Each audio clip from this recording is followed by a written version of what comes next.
Então vamos lá. Primeiro, eu acho importante a gente entender qual é a relação do auto-perdão com a saúde mental, qual é o impacto da ausência do auto-perdão na nossa saúde mental, para depois entender como que a gente pode aprender a se perdoar. Bom, a ausência do auto-perdão potencializa demais os sintomas de ansiedade. É muito comum as pessoas ansiosas serem muito autocríticas, muito autojulgadoras, ter uma autocobrança muito grande e terem muita dificuldade de se perdoar diante dos próprios erros cometidos. E, gente, erros podem ter gravidades variadas. Mas para a pessoa que é muito ansiosa, se perdoar muitas vezes de pequenos erros é um grande desafio, é uma grande dificuldade. E a gente precisa aprender a não se odiar tanto, né? Quem não consegue se perdoar acaba desenvolvendo um ódio por si mesmo. Né? Quando a gente não se perdoa, a gente, meu Deus, eu sou uma estúpida, eu fui uma burra, eu agi errado, ou eu feri uma pessoa que eu amo, ou eu cometi um erro que teve consequências para o resto da minha vida, e eu não consigo aliviar a minha dor diante disso. Né? E aí eu me culpo, eu me machuco, eu me autocondeno, né? E eu passo a me odiar por isso. Né? Então, quando a gente sente ódio por quem a gente é, isso é muito grave. Isso é muito tóxico para a nossa saúde mental. Como que eu posso cuidar de algo que eu odeio? Né? Se eu me odeio, eu não me cuido. Se eu me odeio, eu realmente não vou me perdoar por nada do que eu faça. Eu vou desqualificar as minhas ações. Eu mesma vou me colocar de um jeito... E eu sempre falo para vocês, né? Eu ensino aos outros como eu quero ser tratada a partir do que eu aceito que vem do outro. Se eu me odeio, eu vou aceitar qualquer coisa, eu vou achar que eu sou merecedora daquela punição, daquele castigo. E aí eu quero até aproveitar para trazer para vocês um exemplo de uma paciente que eu acho que vai explicar bastante sobre a questão de não se perdoar e qual é a implicação disso para a vida, né? Quando eu não me perdoo, quando eu me autocobro e me autocritico e me julgo muito mal. É uma paciente que eu atendi há uns anos atrás e ela me relatou que ela tinha tido uma experiência no passado que era um peso muito grande para ela e que ela nunca tinha contado para ninguém. E aí ela me contou que ela... tinha tido uma relação muito tóxica no passado, ela era muito jovem, ela tinha 20 anos, 19 anos, e estava se relacionando com uma pessoa que era extremamente agressiva, tóxica mesmo, e depois foi até violenta com ela fisicamente, de uma maneira muito grave. Só que até essa violência escalar e chegar nesse nível que chegou, no meio da relação lá, ela já percebendo que ele era uma pessoa difícil, tóxica, não sei o quê, no meio daquela confusão toda que ela estava se relacionando, ela descobriu uma gravidez. E na época ele também não aceitou a gravidez e ficou induzindo ela a induzir o aborto daquele bebê com uso de medicação. E ela não queria, mas ela era muito nova, ela tinha, eu acho que nem 20 anos, tinha uns 18, 19 anos, estava muito perdida, muito sem saber como agir, e diante daquela pressão que ela vinha sofrendo, ela tomou a medicação abortiva e interrompeu aquela gestação. E ela fala isso aos prantos, aos prantos. Ela fala, eu nunca me perdoei. Hoje é uma mulher de mais de 40 anos. Eu nunca me perdoei por isso. O bebê não tinha culpa do que eu estava vivendo. Eu não tinha o direito de fazer isso. E ela fala isso aos prantos. E depois me relatou. Isso é muito grave, gente. A maneira como ela se condena. Não bastasse o sofrimento daquela situação que ela estava vivendo, que era uma dor profunda, ela ainda acrescentava àquela dor uma culpa imperdoável. Né? Ela não se perdoava, ela nunca se perdoou por aquilo.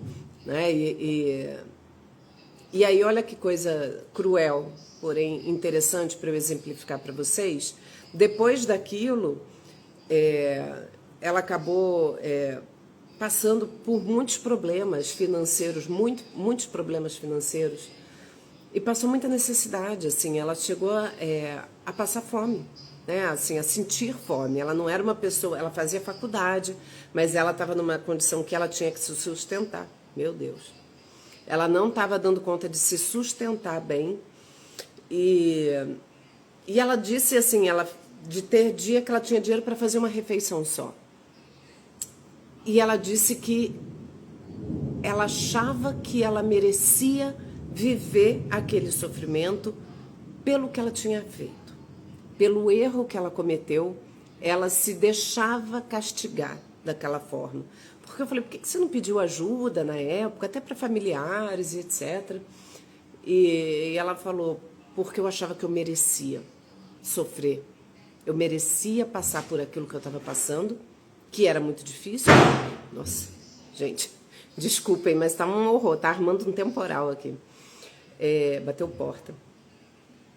Mas voltando à paciente, né, que ela tinha cometido esse aborto, que nem chegou a ser um aborto, né, assim, é um aborto, mas ela tomou uma medicação e naturalmente expeliu.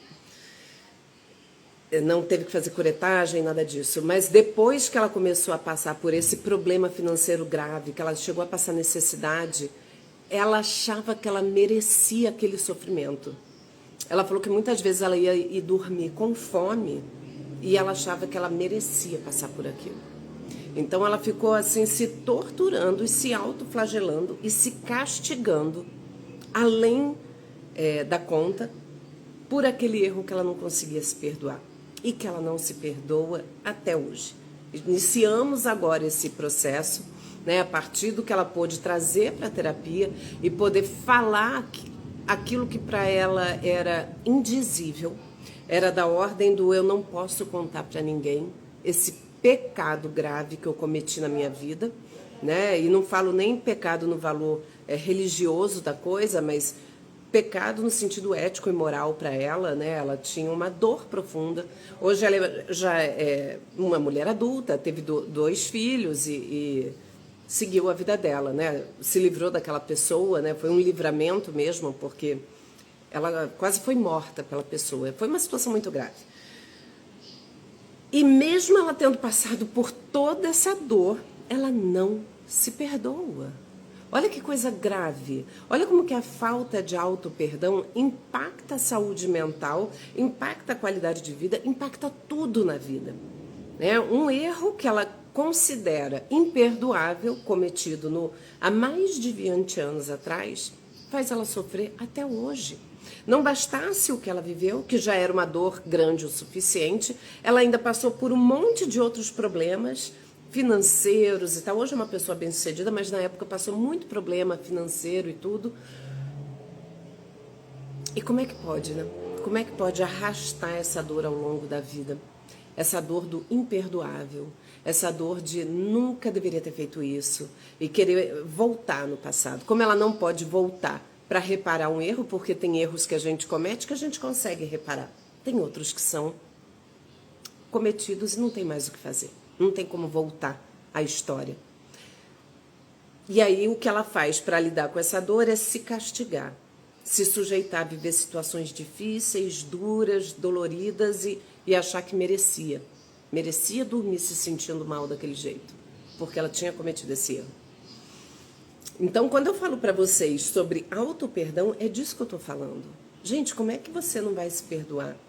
Né? E é isso, como que a gente olha para uma história, né? Eu não posso mudar meu passado. Não, não pode. Né? E justamente é olhar para a nossa história com um ar de empatia e generosidade.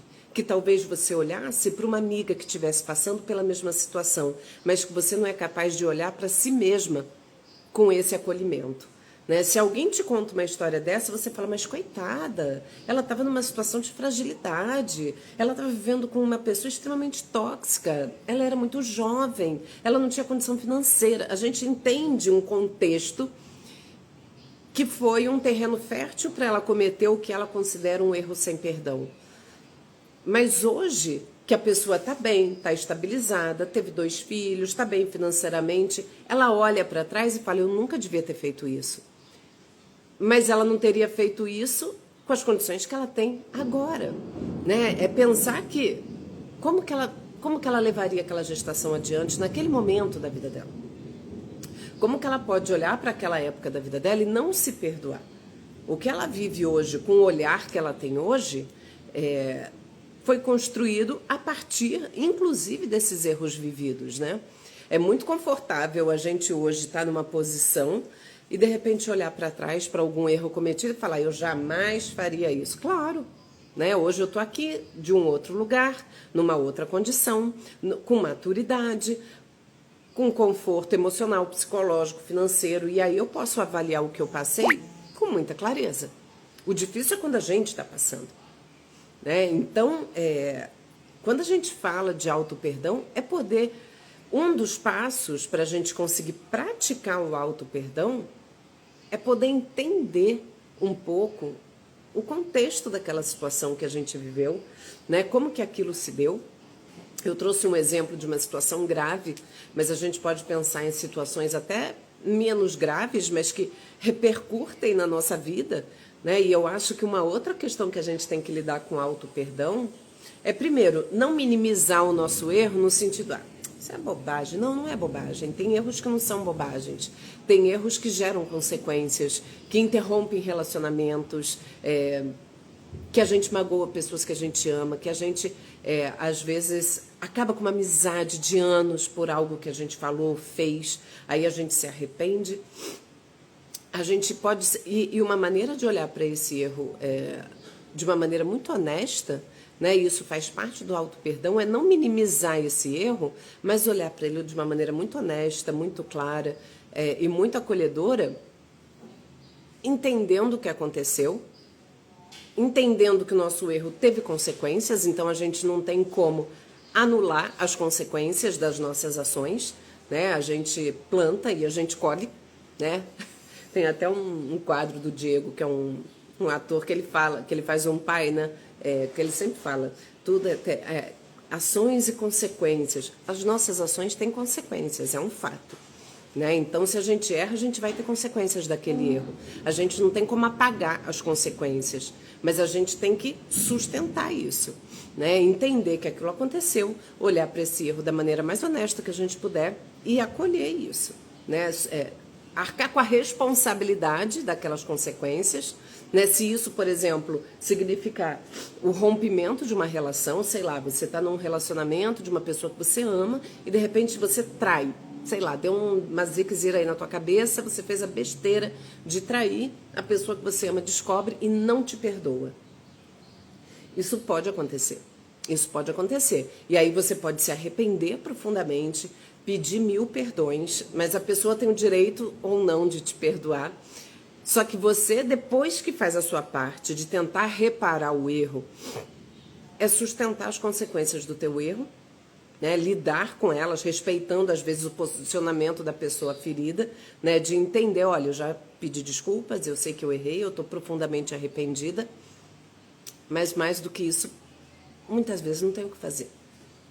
Às vezes é esperar o tempo, né? Curar as cicatrizes, e eu acho mais difícil a gente se perdoar do que perdoar o outro, né? Com o outro a gente acaba tendo esse olhar um pouco mais generoso muitas vezes, né? A gente acaba entendendo, o tempo vai passando, aquela dor vai amenizando e a gente vai tendo uma releitura daquilo que aconteceu. Agora, com a gente, parece que não tem espaço para releitura, né? Aquela dor, ela fica ali consumindo e muitas vezes a pessoa ansiosa, ela rumina situações, ela fica voltando com aquilo e sentindo aquela dor, aquela culpa, né? Tem pessoas que têm até característica de personalidade, pessoas mais obsessivas, têm muita dificuldade em lidar com o próprio erro, né? Pessoas perfeccionistas têm muita dificuldade em lidar com o erro. E aí são pessoas que se culpam demais e sofrem demais quando erram. E aí muitas vezes demoram a assumir o erro, porque assumir um erro significa ter que lidar com essa culpa que vem decorrente do erro. E aí o que a gente traz quando a gente fala de auto-perdão é que sim, a gente erra, sim, algumas coisas vão gerar consequências na nossa vida e a gente tem que ter a maturidade de lidar com isso, né? A gente tem que conseguir olhar para o erro e entender que aquilo faz parte da nossa história e a partir dos nossos erros a gente também aprende, a gente se desenvolve, a gente aprende sobre nós mesmos muitas vezes, né? Eu posso perceber que falei, nossa, eu não sabia que ia me doer tanto, eu não sabia que eu não daria conta, ou, enfim, né? A gente olha para a gente mesmo diante dos fatos, a gente se percebe nessa experiência, né? O passado, gente, a história de todos nós tem erros. Todos nós temos um sentimento de culpa, né? E eu falo, todos, né? Excluindo os psicopatas, as pessoas normopatas costumam sentir culpa quando erram. E eu já falei para vocês que o sentimento de culpa, numa dose razoável, é até bem-vindo, porque quando eu sinto culpa, eu busco reparar o meu erro. Nossa, eu errei com você, meu Deus, me perdoa. Né? Eu vim aqui conversar, o que eu posso fazer para te ajudar a lidar com essa dor que eu te causei? Né? Isso é uma atitude honesta. Isso é uma atitude sujeito homem. Isso é uma atitude de alguém que reconhece o erro, porque tem gente que reconhece o erro jogando no outro, né? Tipo, olha, eu errei, mas também você... Não tem mais também. Né? Quando a gente reconhece um erro, a gente reconhece da maneira mais honesta que a gente puder. Olha, desculpa. Eu não queria ter feito isso, eu não sei por que eu agi dessa forma, ou eu cometi um erro que eu sei que te machucou e eu tô aqui para saber o que eu posso fazer para te ajudar a se sentir melhor. Né? Muitas vezes a gente erra e fica com uma preocupação do que o outro vai pensar sobre mim. Né? Às vezes a gente comete um erro com alguém e não quer ter uma imagem ruim. A gente fica preocupado, meu Deus, vão achar que eu sou um monstro, vão achar que eu sou uma pessoa horrível. Né? E aí a gente se consome naquela dor. Né? Quando, na verdade, tem muito mais relação com o fato de eu me perceber como essa pessoa horrível. E aí eu projeto isso nos outros. Eu acho que as pessoas vão pensar que eu sou uma pessoa horrível. Quando, no fundo, eu estou me questionando, será que eu sou uma pessoa horrível? Olha o que eu fiz. Né? Eu cometi um erro grave, eu fiz uma coisa horrível, eu causei um mal muito grande para o outro ou para mim mesma, né? Dependendo do tipo de coisa que eu ocasionei. Né? Então, são passos que a gente precisa dar, são passos difíceis, mas são necessários. Né? A gente precisa se olhar, né? Olhar para os acontecimentos. Inclusive, até no caso dessa paciente, que ela acha que foi uma coisa tão imperdoável que ela nunca tinha falado para ninguém. Né? Tem um misto de vergonha quando a gente erra. A gente tem vergonha, a gente tem culpa, a gente tem mal-estar com aquilo, a gente não consegue administrar bem o que está acontecendo. Gente, só um minutinho, olha uma visitinha aqui, olha. Ela está balançando essa coisinha de Jesus aqui, ó. Essa gatinha filhota que a gente pegou, ela é danada demais. Ela está balançando a mesa aqui. Flora. Então, voltando aqui, desculpem a interrupção, a gente precisa dar uns passos em relação a isso, né? Aí, quem são as pessoas que mais costumam sofrer com isso? Pessoas ansiosas, né? Que se culpam demais por tudo, que ficam pensando sempre, antecipando 1000 pensamentos, 1000 situações, ou ruminando situações passadas e aquilo retorna. Eu tenho um paciente que sofre muito de culpa, muito. Qualquer besteira que eu fico assim... Ninguém tá nem aí para isso. E a pessoa não consegue desgrudar. Ela fica apegada naquela dor. Né? É um pensamento que é obsessivo. Muitas vezes é uma coisa obsessiva, que fica voltando, você fica, meu Deus, isso está me incomodando horrores, e eu não sei o que fazer com aquilo. Né? Então, uma das formas de lidar, quando é essa culpa obsessiva que fica retornando, muitas vezes a gente tem que escrever. Por exemplo, escrever, tem até meme com isso, né? Porque é um recurso da terapia comportamental, que é escrever uma carta pedindo perdão, por exemplo, para alguém, né? Ou para você mesma, você escrever sobre aquilo. A gente precisa expressar aquela emoção represada, né? Porque senão ela fica ali torturando, consumindo. Né? Essa paciente, quando me relatou essa situação, e ela chorou muito, na sessão onde ela traz isso, eu tenho certeza que, apesar de ter sido extremamente dolorido ela trazer esse tema para a pauta ali da sessão, Quando ela chegou em casa, ela sentiu um alívio enorme. Enorme. Por quê? Porque a gente tira um peso, a gente tira um bloco de cimento que a gente carrega interno, né, que está repleto dessas dores, dessas culpas, dessas angústias, desse mal-estar. Então a gente precisa conseguir ir tirando esses pesos de dentro da gente, né? E o auto-perdão é o melhor caminho para isso. Deixa eu só ver aqui, gente. E aí, quando a gente fala em auto-perdão, né, como que... Primeira coisa, como eu já falei, reconhecer e aceitar o erro, né? Isso é importante, porque muitas vezes a gente nega, a gente fica negando aquilo. Não, mas eu não fiz isso por causa disso, mas eu fico assim, é um misto de não aceitar aquilo que aconteceu, né? Ou tentar ficar justificando demais. Não fica enfeitando, nem tentando justificar. Aceita, reconhece, olha, eu errei. Eu fiz uma coisa que se fosse hoje eu não faria de novo.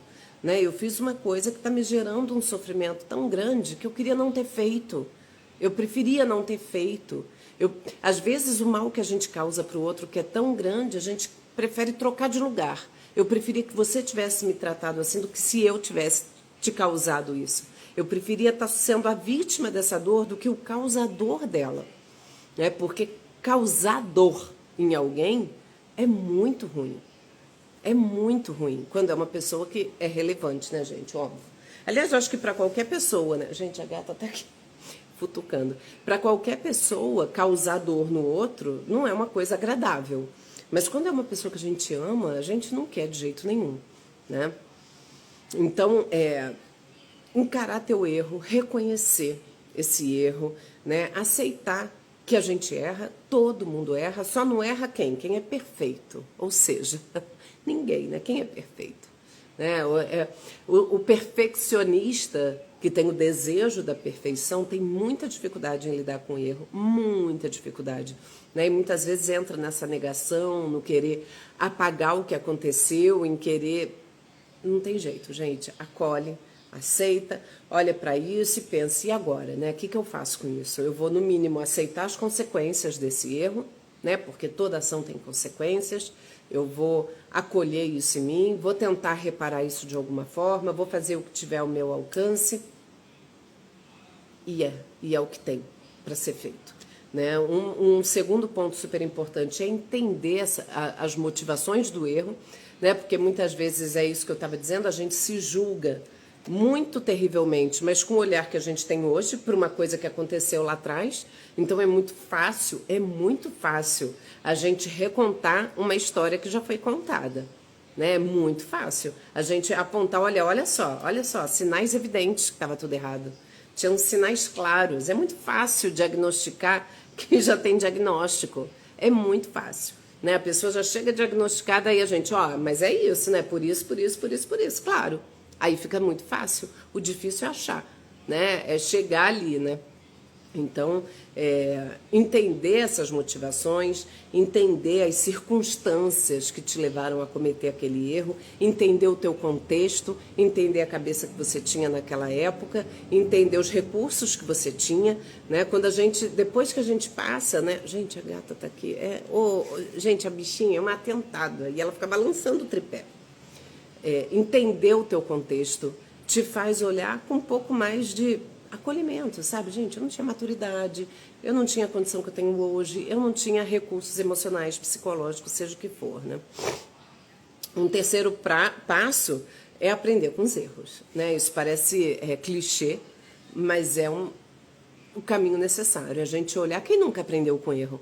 Né? Já que a gente errou e não tem o que fazer dele, é olhar para ele e falar, o que eu aprendo com isso? Né? Tem um aprendizado a partir daquela experiência vivida. Eu vivi isso de tal forma que deu errado, que o resultado não foi legal, então eu não vou repetir. Ou eu vou fazer de uma outra maneira. Né? A gente cresce nos erros, a gente cresce. Né? Deixar o perfeccionismo de lado, claro, né? Só é antes feito do que perfeito, né? A pessoa que busca o perfeccionismo, ela paralisa a vida, né? Às vezes o medo de cometer um erro é tão grande. As pessoas que não conseguem se perdoar têm muito medo de cometer erro. E aí isso paralisa a vida. né? Porque ela sabe que ela não se perdoa, então ela não quer nem começar alguma coisa, porque se o negócio desandar, se não sair conforme ela quer, se ela achar que agiu mal, ela não vai conseguir se perdoar. Então isso paralisa. Eu não vou nem tentar, porque se der errado eu não consigo lidar com isso. Né? É quase uma limitação. Então a pessoa realmente fica paralisada. E a gente precisa colocar isso na cabeça. Não existe perfeição. Não existe. Né? A gente vai alcançar o nosso crescimento, o nosso desenvolvimento. Se hoje eu sou uma versão melhor minha, de mim mesma, do que eu era ontem, foi porque eu vivi, porque eu tive trocas, eu tive experiências, eu tive crescimento pessoal, profissional, eu busquei uma série de recursos aí para me desenvolver, o que inclui lidar com os erros, com as frustrações, com os desafios do caminho. Né? Não tem como, gente, não tem como pular essa parte da vida. Aprender a expressar seus sentimentos, né? A gente se consome muito com culpa, vergonha. Como que a gente vai lidar com essas emoções negativas? A gente tem muita dificuldade de lidar com as emoções negativas e elas existem. E a gente não precisa ter medo de sentir. O que a gente tem que fazer é tentar canalizar essas emoções negativas para alguma coisa que não seja nociva, né? Como que a gente lida com estresse? Atividade física. Como é que a gente reduz a ansiedade? Atividade física, atividades de lazer, de relaxamento.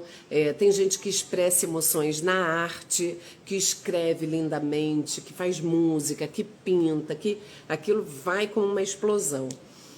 Escrever sobre os seus sentimentos, como eu falei, né? Expressar aquilo que está te angustiando, poder pegar e expressar de alguma forma. Aquela emoção ela tem que sair da gente. Não adianta a gente tentar reprimir, porque é como se você estivesse criando uma represa em você, né? Aquele monte de emoção está ali represando, na hora que abrir, vai explodir para todo lado, né? Então, a gente tem que ir dando vazão de maneira contínua e que seja num fluxo suportável, né? Nem reprimir a ponto de, né, eu vou deixar ali como se aquilo pudesse ser tão reprimido que sumisse, e eu já falei isso para vocês 1000 vezes, a emoção negativa ela não desaparece, ela vai encontrar meios de retornar, e normalmente quando a gente não consegue verbalizar, não consegue expressar, passa por outros meios, né? Pelo nosso corpo, pelas nossas dores, né? E aí a gente é enxaqueca que não passa, são gastrites e dores e doenças psicossomáticas e por aí vai.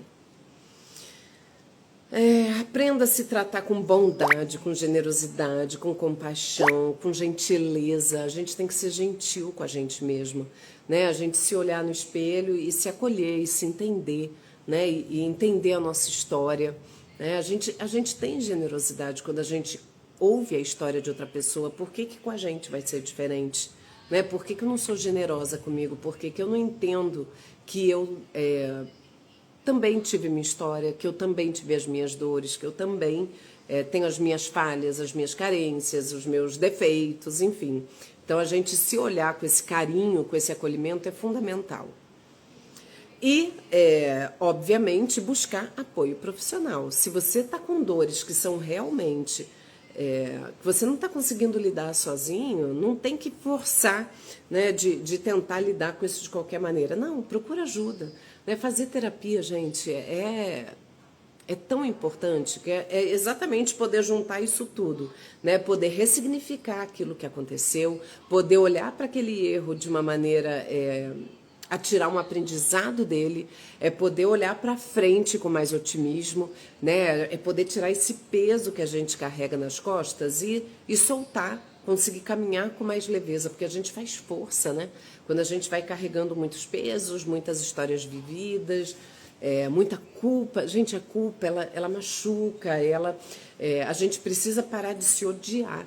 Né? Eu falo muito isso porque quando a gente não se perdoa, a gente se culpa, a gente se machuca, a gente se fere, a gente se expõe a situações de penitência, né? Assim, é igual essa paciente que eu falei que para amenizar a culpa que ela vinha sentindo, ela se permitiu ficar numa situação de miséria, né? Ela se permitiu ficar ali quase que cultivando aquela dor, né? Ela se machucava com isso.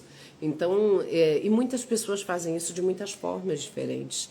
Né? Muitas pessoas se cortam, inclusive, por exemplo, né? Para lidar com culpa, com vergonha, com essas emoções. E a gente precisa encontrar caminhos saudáveis para lidar com isso. E eles existem, né? A gente consegue achar pela via do autoconhecimento.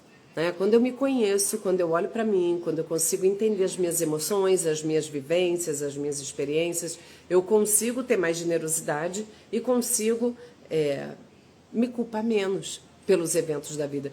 A pessoa que é ansiosa, às vezes ela se culpa por coisas que não tem nenhuma razão de ser assim. Ela não teve culpa nenhuma naquela coisa e já está pedindo desculpa. Né? Então a gente realmente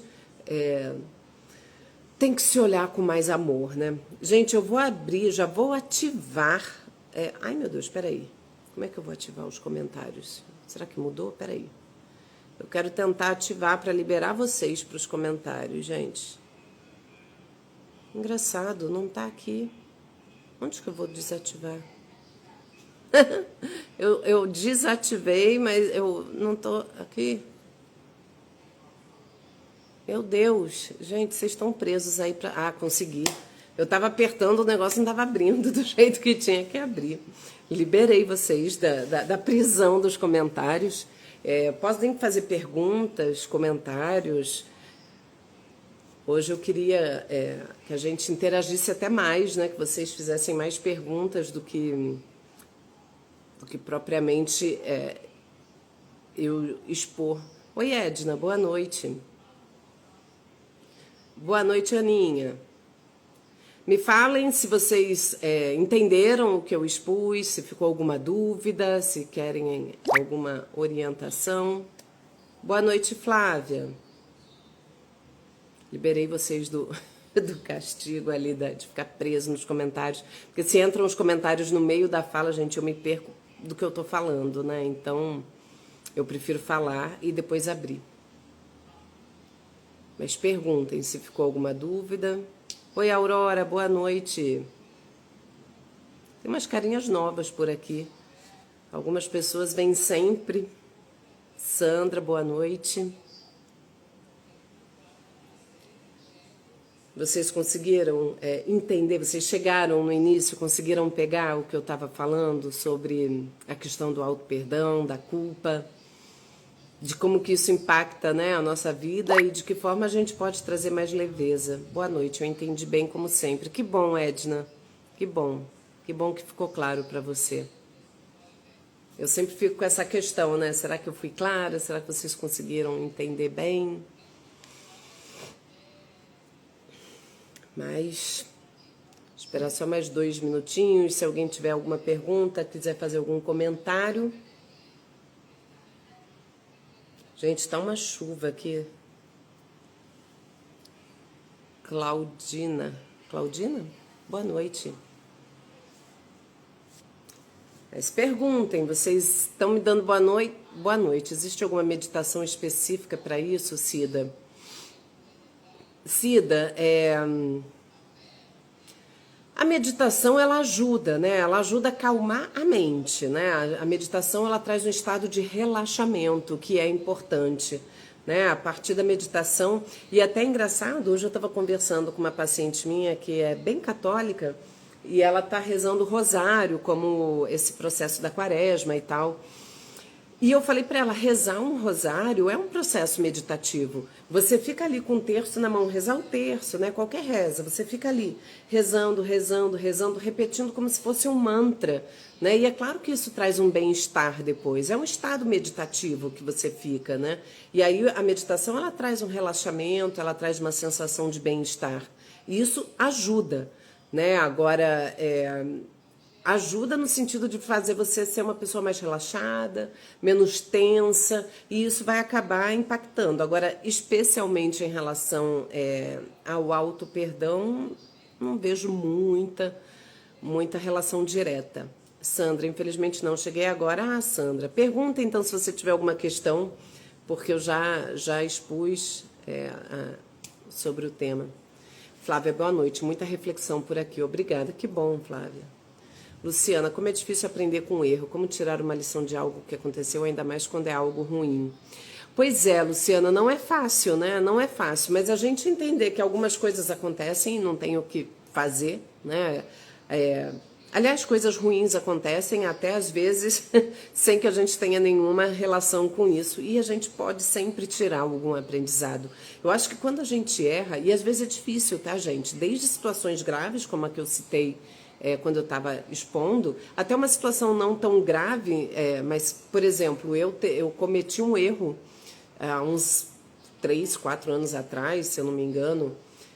Na verdade, eu caí num golpe do negócio de venda de carro e eu perdi 17 mil reais na época. E eu fiquei com tanta raiva de mim. Eu fiquei com tanta raiva de mim. Apesar de eu ter sido vítima de um golpe, eu não me perdoava de não ter visto que era golpe. Porque depois é fácil olhar para trás e falar: meu Deus, era óbvio que isso, que aquilo. Você vai juntando as peças e você se sente uma idiota, sabe? Gente, eu senti uma dor naquela época. Era uma dor física, de tanto ódio que eu tava de mim, de ter me feito passar por aquilo. Eu fiquei com muita raiva. Eu tive uma consequência que eu perdi dinheiro, né? Poderia ter sido pior, mas enfim, não vou entrar em detalhes. Mas eu me senti muito mal de não ter identificado determinados sinais. E eu fiquei sofrendo, além do sofrimento pela situação em si, que foi horrível, né? Me gerou muito problema. Eu ficava me martirizando e me culpando porque eu me permiti passar por isso. E depois eu fiquei, não, gente, não, né? Assim, é um trabalho que eu tenho que fazer interno. Primeiro, aprender disso. O que eu aprendo disso, né? O que eu tiro, né? De alguma ingenuidade da minha parte de vários pontos, de ser uma pessoa um pouco mais impulsiva, que raciocina menos na hora de tomar decisões. E aí, enfim, eu fui avaliando. É o erro, né, que me gerou uma consequência, né, que me deixou bastante frustrada, bastante mal na época. Mas aí é desapegar dessa dor, né? A gente também tem que permitir que o erro que a gente cometeu saia. A gente tem que largar ele, soltar, sabe? Senão a gente fica grudada nele, de mão dada ali, não solta de jeito nenhum. Então a gente comete o erro, sofre com aquilo e solta, sabe? Deixa esse negócio pra lá. Né? E eu parei de pensar nisso e parei de ficar me torturando com aquilo, porque eu não ia poder mudar a situação, eu já tinha me lascado, não tinha o que fazer. E, por outro lado, entender o que eu posso tirar disso. Né? E várias coisas eu pensei sobre isso e refleti. E hoje claro que não é uma situação confortável de me lembrar, mas eu já não me culpo. Eu não fico me culpando como eu estava na época. Eu só penso, realmente, gente, enfim. Aí a gente vai relevando. Então a gente aprende. E eu acho que uma parte desse aprendizado é conseguir soltar, sabe? Solta aquilo que está te fazendo mal, né? Edna, você é sempre muito clara. Que bom. Tá vendo o relâmpago, Edna? Renata, boa noite. Me identifiquei com sua paciente, situação idêntica. Mas acabei 2 anos após o ocorrido, me casei com ele, grávida novamente. Tivemos 2 filhos, carreguei comigo isso, mas me perdoei. Que bom, Renata, que você se perdoou. Né? É muito cruel com a gente, né? Carregar essa dor. Além da dor do vivido, ainda carregar a culpa, né? Não dá. Oi, Franci, boa noite. Renata, após ter meus 2 filhos, o ruim de tudo é um relacionamento abusivo no qual sinto dependência emocional. Meus filhos hoje adultos seguiram a vida e eu me sinto vazia por não ter construído um bom relacionamento. Sou border.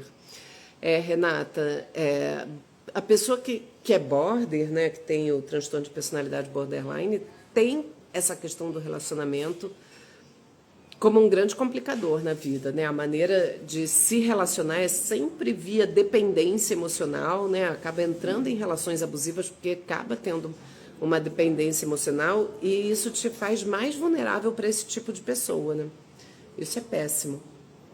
Que bom que você conseguiu se perdoar, né? Mas que ruim que você ainda permanece se sentindo mal num relacionamento. Isso é triste, né? Gente, mais alguma dúvida? Alguém quer colocar mais alguma coisa? Mais alguma questão? Eu acho que eu já respondi. Comentem comigo se vocês têm ainda alguma dúvida. Como sempre. Pois é, Renata. Bom, eu acho que vocês não têm dúvidas. Então, assim, para quem chegou depois, eu costumo deixar a live salva lá no canal do YouTube, que tem o link na bio. Só que não vai ser salva agora, só mais pra frente, tá, gente? Eu acho que daqui 1 semana, mais ou menos, fica lá. Aurora, e quando a gente sofre por consequências de escolhas erradas? Refazer as escolhas, por exemplo, né? Eu sempre falo que as escolhas não são para sempre, né? Assim, uma ou outra situação pode acabar, uma ou outra situação é irreversível, mas a grande maioria a gente consegue refazer escolhas, né? Se você está sofrendo, está na hora de fazer as escolhas certas, né? Nunca é tarde para a gente refazer. Sandra, como superar uma depressão? Sandra, com tratamento. Com tratamento psicológico, talvez psiquiátrico, dependendo da gravidade dos teus sintomas. Depressão é doença e a gente trata, né? E esse tratamento, é claro que você pode se ajudar da sua parte, fazendo, por exemplo, atividade física, que eu sempre falo, não tem como a gente falar em saúde mental sem atividade física regularmente. Então, faça atividade física, procura praticar o autocuidado de todas as formas, estabelecer vínculos afetivos com pessoas bacanas, né? Isso tudo ajuda. Mas entenda que depressão é uma doença e não depende só de boa vontade. A gente precisa se tratar. Isabel, boa noite, cheguei tarde. Que pena, Isabel. Depois fica salva, daqui uma semana mais ou menos eu boto lá no YouTube. Elaine, me sinto culpada por ter pensamentos intrusivos. Como me perdoar? Elaine, será que você tem toque? Que tipo de pensamento é esse? Quando a culpa vem pelos pensamentos intrusivos, tem grande chance de você estar sofrendo com toque, né? De ter pensamentos obsessivos e tal. Primeiro, pensar que pensamentos são pensamentos, não são fatos. Pensamentos não são fatos. Né? Pensamentos intrusivos, principalmente se forem pensamentos de toque, normalmente são pensamentos aversivos e eles não são sincrônicos com o que você sente. Então, assim, se eu sou uma pessoa, sei lá, muito religiosa, eu posso ter pensamentos muito pecaminosos, por exemplo, o que não tem nada a ver com desejo oculto, tem a ver com pensamentos intrusivos, aversivos, que são sintoma de toque, por exemplo. Não sei se é teu caso, né? E se não for o caso de você ter toque ou de ter um problema maior, é pensar que pensamentos não são fatos. Então, não tem por que você se culpar de pensamentos que são intrusivos, ou seja, você não está pensando voluntariamente, ele entra na tua mente, né? Então, não se culpe por isso, né? E se tiver difícil, de preferência, procure terapia. Sandra, você faz tratamento psiquiátrico há 5 anos. Você faz terapia também? É fundamental. É fundamental. Gente, a medicação, ela ajuda nas questões de saúde mental, mas não resolve. Infelizmente, seria ótimo se a gente tomasse um remedinho e saísse feliz e contente. Mas não é assim, né? A gente precisa passar normalmente por um processo de terapia também. Edna, Elaine, você não tem culpa por seus pensamentos, ok? É isso aí, Edna. Não tem. Já não bastasse, né, tantas as culpas da vida, ainda sentir culpa por pensamentos. Mas a gatinha, gente, ela tá danada aqui no meu pé. Mais alguma questão? Podem me perguntar, Eu vou ver se eu consigo fazer isso das outras vezes que abrir live, deixar um tempo maior pra gente conversar, que eu acho que muitas vezes é um momento que a gente tem aqui para a gente ter um relacionamento mais de perto e de vocês terem a oportunidade de tirar as dúvidas, né? O que fazer para ajudar com uma pessoa com crise? Crise de quê, Aninha? Crise de quê? Que tipo de crise? Gente, sempre, qualquer crise, né, na realidade, para a gente ajudar, não julgando, por exemplo, não minimizando o que a pessoa está sentindo. Isso é uma coisa muito comum que a gente tenta fazer para ajudar, tipo, ai, não foi nada, né? Não, isso vai passar, isso é coisa da tua cabeça. Isso acaba agravando o mal-estar da pessoa, porque ela se sente ainda pior, porque ela está sofrendo, apesar de não ter nada, né? As pessoas falam, ai, não é nada, isso é coisa... Aí você pensa, meu Deus, é coisa da minha cabeça, eu tô assim, então eu sou realmente, né? Eu não sou uma pessoa que está bem, né? Então, acolhendo, não julgando, não minimizando o que ela está sentindo, legitimando a dor dela, falando, eu entendo o que você está sentindo, de que forma eu posso te ajudar? Né? Se a pessoa estiver tendo uma crise de ansiedade, você pode até falar, olha, o que eu posso fazer para te ajudar? Às vezes só de estar do lado, já é uma ajuda. Às vezes dá um abraço. Às vezes, se é um outro tipo de crise, uma crise depressiva, uma situação mais grave, você pode ajudar levando a pessoa para tratamento, por exemplo, né? A de ansiedade. Então é bem isso, Aninha. É estar perto, estar junto, não minimizar o que ela está sentindo, é ficar do lado, crise de ansiedade passa, né? Orientar a pessoa, caso ela não faça ainda, que ela busque tratamento, né? De preferência terapia. Fazer tratamento com medicação pode ser necessário, mas o que vai realmente tratar a ansiedade vai ser o tratamento de psicoterapia, gente. Não existe... É o caminho, é o padrão ouro, né, para lidar com o transtorno de ansiedade, é a terapia. Até já tem muito psiquiatra falando, né, que a terapia dá mais resultado do que a medicação. Então, é importante. Sandra, os pensamentos destroem a gente. Sem dúvida, Sandra, destroem, né? O que mais faz a gente sofrer é pensamento, né? Seja ansiedade ou depressão.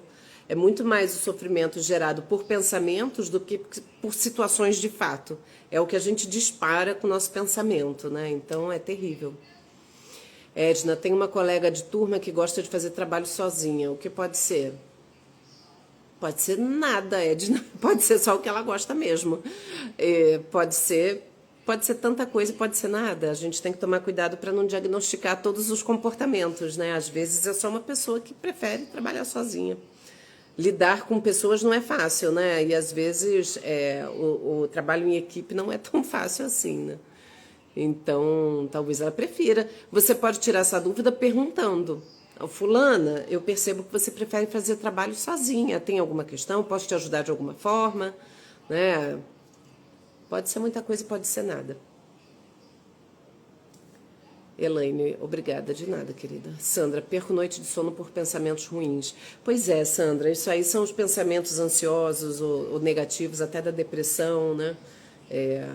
Tenta lidar com o teu... Eu acho que você tem que fazer terapia, né? Porque só remédio realmente você já viu que não adianta. Se você já faz tratamento há 5 anos e ainda tem muitos sintomas, né? Principalmente esses ligados aos pensamentos, isso é na terapia que você vai... lidar melhor, né? Então você precisa fazer terapia.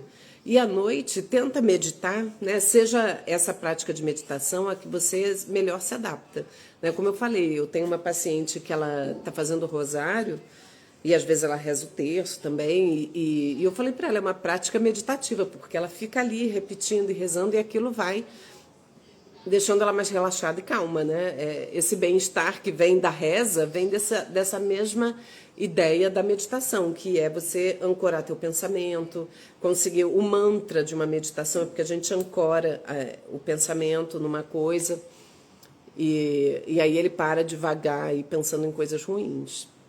Edna, ela disse que sente rejeição.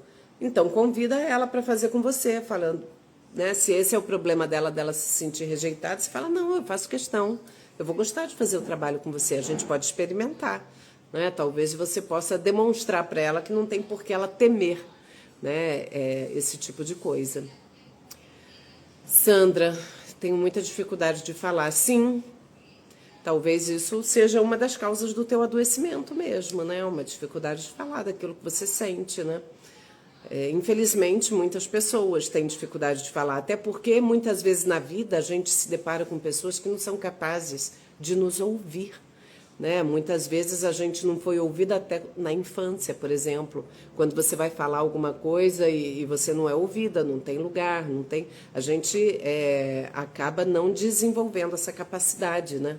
De se comunicar bem, porque não sente segurança para isso, não sente acolhimento para isso, e isso pode ter a ver com a própria história, e aí é de cada um, né? É difícil avaliar um a um. Eu chamei, que bom, Edna, que bom. Talvez você seja aí uma porta para ela, né? Para ela perceber que nem toda relação com outras pessoas precisa ser uma relação difícil, né? Ela pode se relacionar de uma maneira mais leve e tranquila, né? Eu não consegui estudar por ter vergonha. Sandra, eu acho que você tem que trabalhar tanta coisa em você, trabalhar a autoestima, desenvolver a autoestima, né? O que a Edna está até falando de uma colega dela de turma, né, de sala, que também prefere fazer trabalho sozinho, provavelmente tem problema de autoestima, né? Se ela tem medo de se sentir rejeitada, Então a gente precisa trabalhar essas coisas, né? Inclusive o auto-perdão, ele ajuda na autoestima, né? Quando a gente passa a se perdoar, a não se exigir tanto, a não exigir a nossa própria perfeição, é uma maneira que a gente tem de fortalecer a nossa autoestima, né? Franci, obrigado por tanto. Dri, assisto e repito muitas lives, temas muito importantes. Que bom, fico feliz, Franci, de te ajudar de alguma forma.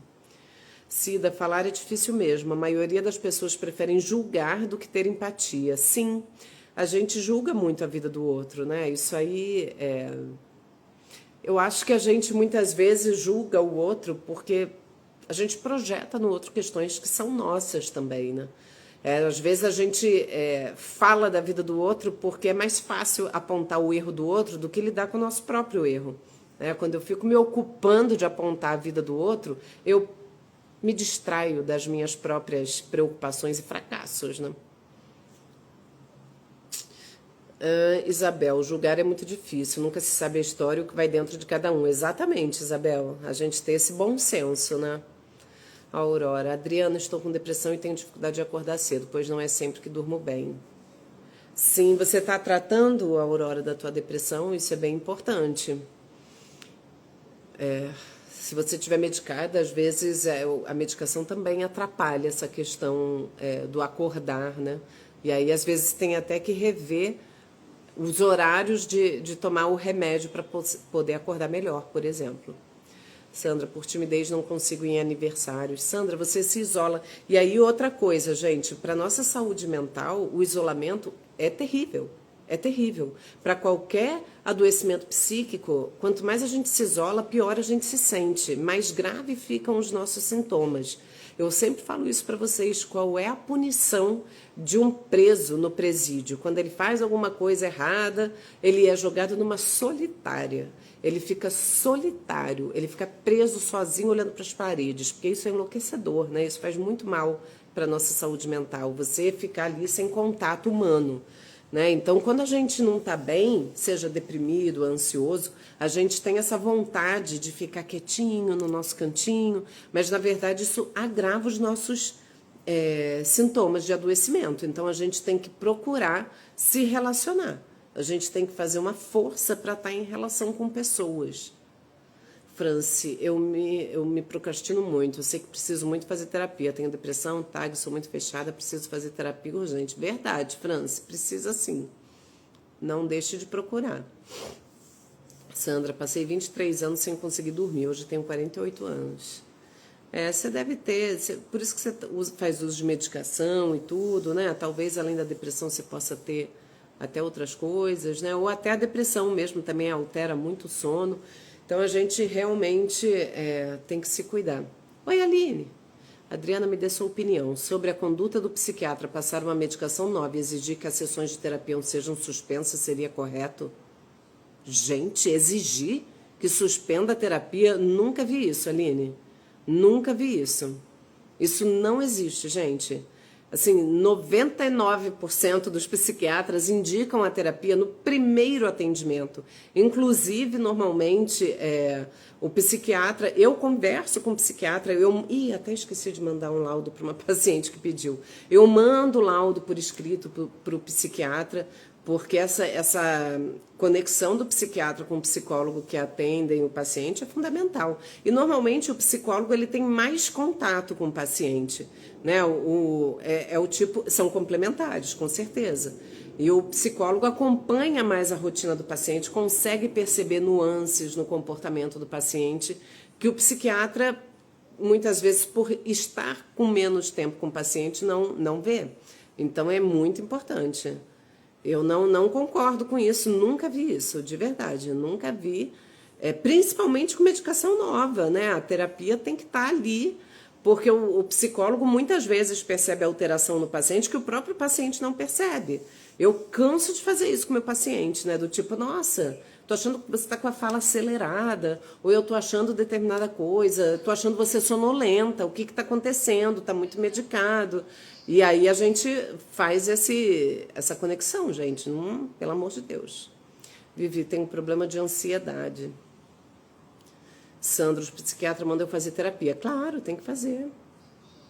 Tem que fazer. Gente, a terapia, ela é Assim, principalmente, no teu caso, Sandra, que já vem de uma gravidade, de uma coisa muito crônica, né? Você com certeza precisa da medicação. Mas a terapia é fundamental, porque é isso, né? A medicação ela não vai mudar o seu comportamento, ela vai diminuir os teus sintomas. E para isso, e a terapia vai te ajudar a rever seus comportamentos, atitudes, pensamentos, né? Não adianta ficar só sem sintoma. Qualidade de vida, gente, é você ter uma vida normal, você se relacionar, ser uma pessoa produtiva, conseguir, sei lá, cuidar da tua casa, trabalho, estudo, ter seus relacionamentos, ter uma vida sexual ativa. Isso tudo faz parte de uma vida saudável, né? Não é só não ter sintoma. Não ter sintoma é muito pouco, né? Não é só ficar uma pessoa assintomática na vida, né? Eu faço terapia. Que bom, Vivi, que ótimo.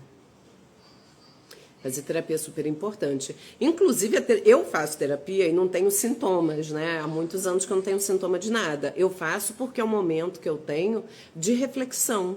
É um momento que eu tenho para estar comigo, para me ouvir, né? Porque quando a gente fala, a gente se ouve também. Então é um momento super importante de autoconhecimento, de esvaziar aquele copo que vai enchendo, né? As gotinhas ali que vão diariamente enchendo o copo. Quando a gente vai ali, ó, entornando, a gente consegue lidar com as pequenas coisinhas da vida sem grande dificuldade. Agora, quando a gente não faz, né? Aí fica mais difícil mesmo. Aí a gente vai acumulando, acumulando, acumulando, acumulando, aí de repente uma gota d'água entorna o caldo todo, né? Aí já era. Gente, que horas são que a gente está nesse bate? 9 horas já. Já estamos nessa conversa aqui. Mas alguém quer falar mais alguma coisa? Ou então a gente encerra. Lembrando que a live é quinzenal. A gente se vê de 15 em 15 dias aqui, às quartas-feiras, às 8 horas. Vivi, gosto de correr, pedalar e faço academia também. Maravilhoso, Vivi. Isso é fundamental. Gente, atividade física é fundamental para a saúde mental. É fundamental, não dá para abrir mão. Leandro, faço terapia e acupuntura. Que ótimo, Leandro. Eu tenho uma paciente que faz acupuntura também e ela ama, ama. Eu acho fantástico também. Acho que pode ajudar muito, né? Principalmente para as tensões musculares, né? As pessoas que têm ansiedade costumam ficar muito tensionando os músculos, né? Aí tem dores musculares e na acupuntura dá uma reequilibrada nisso tudo, ajuda demais.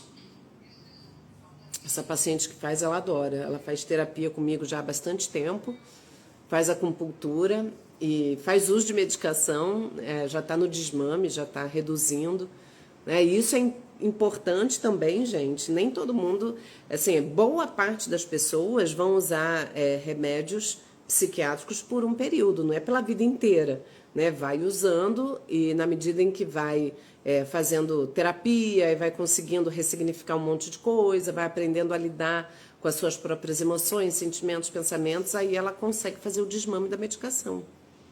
Vivi, gosto muito de ouvir você. Que bom, fico feliz, obrigada. Gente, mais alguma questão ou podemos ficar por aqui hoje? Acho que já dá, né? A gente já conversou bastante. Eu sempre lembro a vocês que eu começo a live 8 horas em ponto, então procurem estar comigo no horário, porque senão perdem a parte que eu trago todo o conteúdo. Lembrando que no YouTube ficam todas as lives salvas dos últimos 2 anos, acho que estão lá, ou quase isso, né? Porque eu faço live já há muito tempo, mas pelo menos nos últimos 2 anos as lives estão lá. Podem ir lá assistir depois com calma. Essa de hoje eu vou postar provavelmente ao longo da próxima semana, eu vou estar postando. E é isso. Sandra, gostei muito de pedalar. Pedalar é uma delícia, eu adoro. Vivi, dependo de remédio para dormir. Mas você tem o quê? É insônia? É remédio para insônia? Tem gente que sofre de insônia crônica, né? Tem pessoas que têm problema de insônia. Aí, nesse caso, mesmo você tendo uma vida saudável, com tudo certinho, ainda não consegue dormir, você pode ter um problema de insônia crônica, né? Não é de insônia? Ou se for do remédio da ansiedade mesmo? Deixa eu só...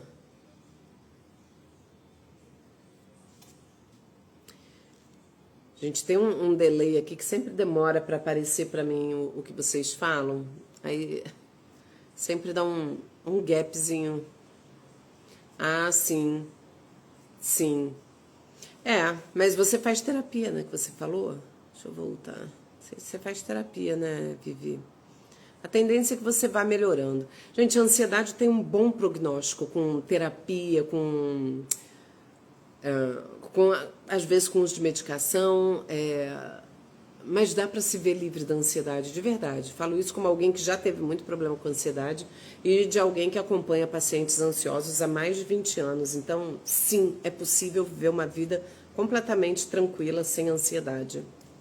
Sinto dor no peito, falta de ar. É normal da ansiedade? Rafaela, eu não sei se você já passou por médico, eu acho que é sempre importante, né? Eu sempre falo isso para vocês, passem pelo médico, faz aquele check-up para ter certeza que tá tudo bem. Mas sim, são sintomas muito comuns de ansiedade, dor no peito, falta de ar.